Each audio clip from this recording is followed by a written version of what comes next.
Hey, this is Maniacal Cackle here. I'm just doing a quick video today on Lucius and how to do his upgrades on Vassal. I'm not going to go so much into the strategy, although I may make a few comments here and there. So let's begin. First off, I've got to show two methods today. One is with the upgrades and one is with the schemes. And I'll go over the advantages of each. So one is these upgrades. These upgrades are visible to both players. And one of your options with Lucius is to say, you know what, it doesn't actually matter that much if my opponent knows what my upgrade is. I'm just going to simplify the game and not care about the hidden information there. Strictly speaking, there are some advantages you can gain, but honestly, they seem pretty minor.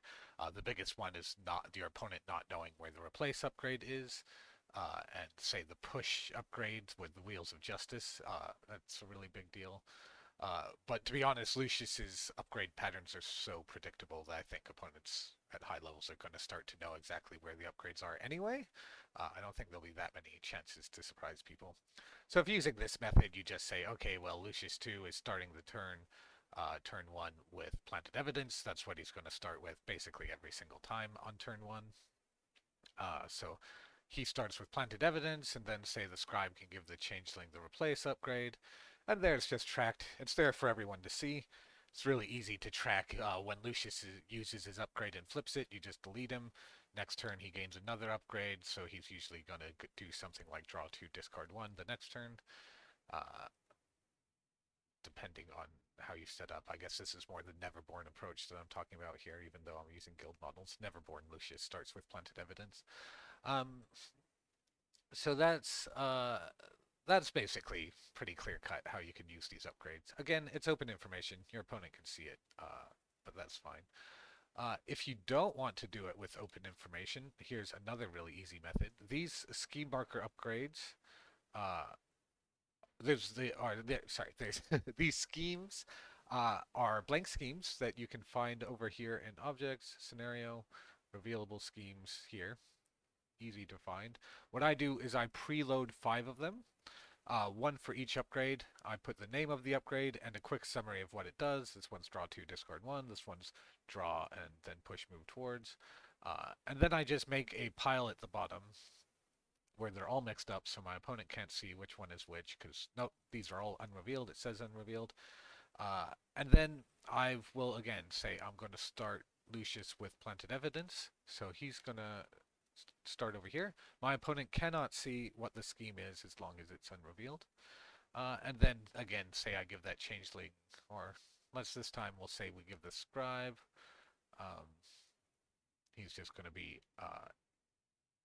wanting to do these weird sidekick plays for the pulsing distracted potentially. So that's not actually a thing, but if it was, here we go. That might be how he's set up.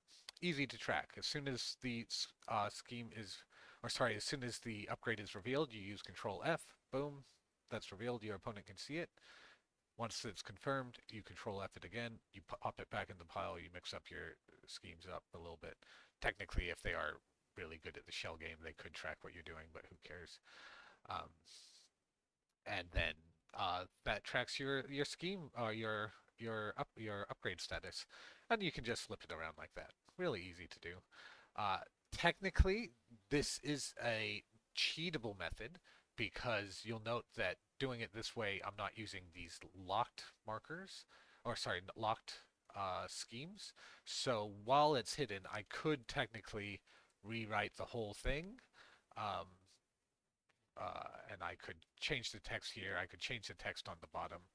Um, I really hope nobody's life is going so poorly that they're going to spend all the like actually do that. Like that would be pretty bad. Uh, but if you want to avoid that, you can do two things. You can record the video, and then everything you're doing is visible, and the evidence can be double checked later on. Or every single time you can just bring this out and type what the scheme is, renegotiation. And then this, up at the top, we've got this lock icon. If you press lock, schemes have been locked in. You'll note I can no longer change the scheme or its targets. Oh, in fact, actually, you can do that even without you can do that even without rewriting the scheme every time. So all these schemes can no longer be rewritten. They're all locked. So make sure you do that every game. That just, again, no, I don't think anyone here would cheat, but it's better safe than sorry. So you just lock them. There's no question that the upgrades are what you say they are, and you can just swap them around. So this is probably the best method overall that you can just put the scheme next to the model, copy of the model. That way you're not writing throughout the game who has what. It's just a quick tracking method. So that's, in my view, the best way to track on Vassal is these scheme things. It does take a little bit of setup at the start of writing it out, but that's true of every upgrade crew.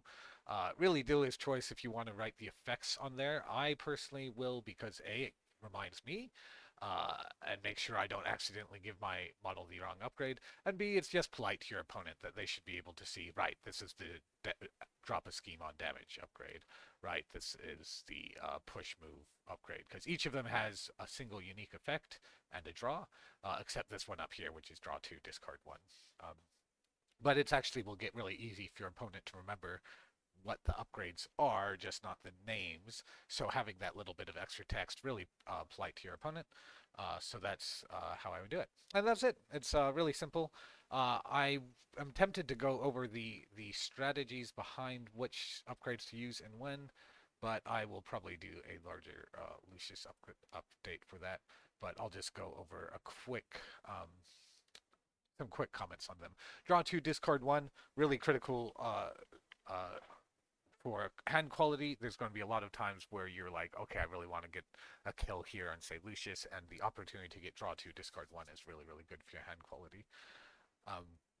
Wheels of Justice, push your move towards a scheme marker or a friend in line of sight. That's an extra 5 inches on Lucius if he's getting bogged down in a situation you don't want him in. If you have yeah, so it's really, really good on Lucius. Problem of using it on other models is you don't necessarily want to use it every single time. It's based on game state, whereas Lucius can put it on first activation, use it immediately. So I like to keep it free for Lucius. I don't put it on other models because I just need it free for Lucius.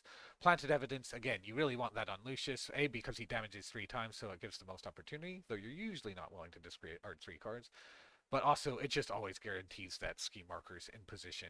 You're tending to have end of turn 1, you're going to have Lucius go and stab something. Start of turn 2, uh, pick up that scheme that you made from Planted Evidence to flip another upgrade, stab it some more with Dagger-like Claws. Again, that's a Neverborn pattern, but I wouldn't be surprised if Guild Lucius is using that pattern a bit as well. It also is just one of your best methods to make sure that your critical upgrade flipping models have Planted Evidence on them, or sorry, have a scheme marker on them. Pulse 3 Distracted. In practice, I've never used it because it's just the others are so strong.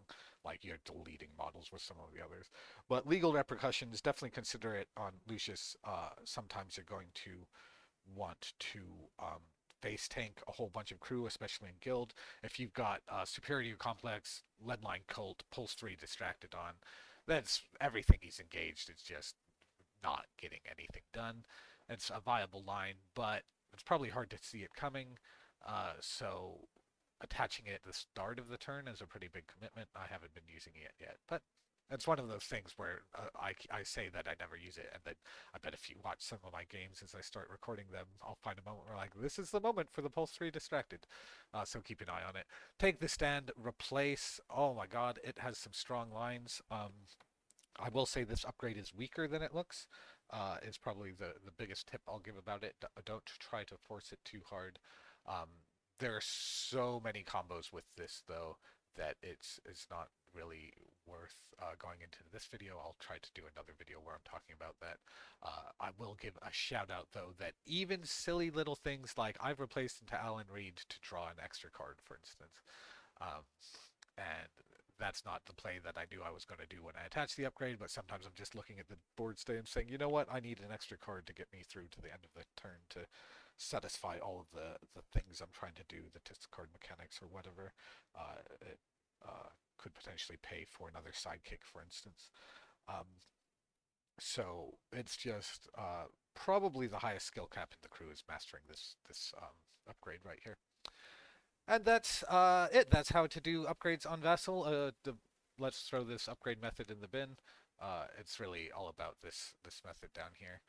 Um, and remember to lock them. And I'll hopefully do some strategy takes on Lucius soon. Thanks for watching.